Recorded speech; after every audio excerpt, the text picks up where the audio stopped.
So just generally, without picking out any points as such, what was your observations of this World Cup? It was an interesting World Cup, very interesting.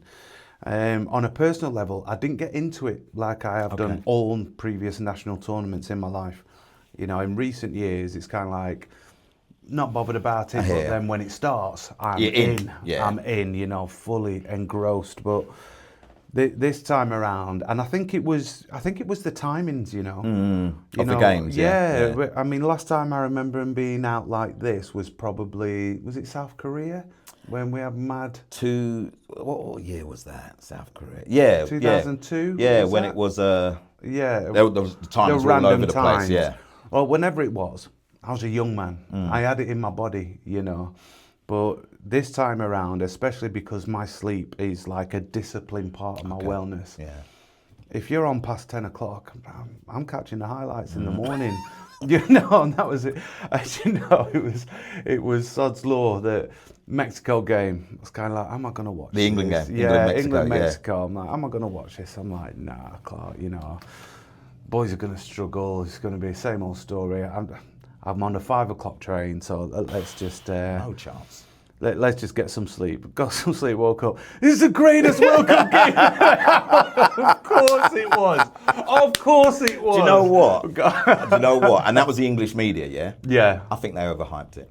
Do you think It so? wasn't. I mean, I stayed up and I watched the game, and obviously you then get an hour's delay on that game. Sod's law. Oh, yeah, because of the weather. Yeah, and I'm thinking, this is tough, man. But I didn't have anything to get up for as such. So I was only going to be at my own desk with my own laptop. It was a good game, and it was a good game. But for them to say it's one of the greatest games, I'm not having it. I would ask them what made it great. Yeah, we have some controversy. We had a sending off. Yeah. We had England playing deep, by the way. We won't talk about that yet. The Mexicans were brilliant to start with. I loved them. You know, when you think of these nations and they're not supposed to be on a par. Yeah. But you know the biggest thing? The atmosphere. The atmosphere, like I felt it through my screen. And even at that time in the morning, to really hear that atmosphere was amazing. Yeah. And then England go and score, didn't they? And England score again, and then the atmosphere is a little bit. And then Mexico score, and it's through the roof again. So on that sense, one of the best atmospheres. Okay. You know what I mean? Was created, but late the game went on, England went down to 10. Mexico kept crossing the ball into the box.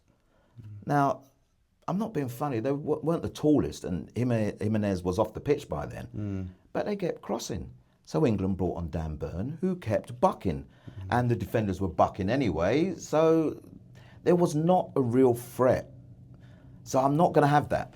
I'm not having that. But you heard it from, obviously, because you didn't watch it. I didn't but I'm say giving it. you my, I'm giving you my opinion. Yeah.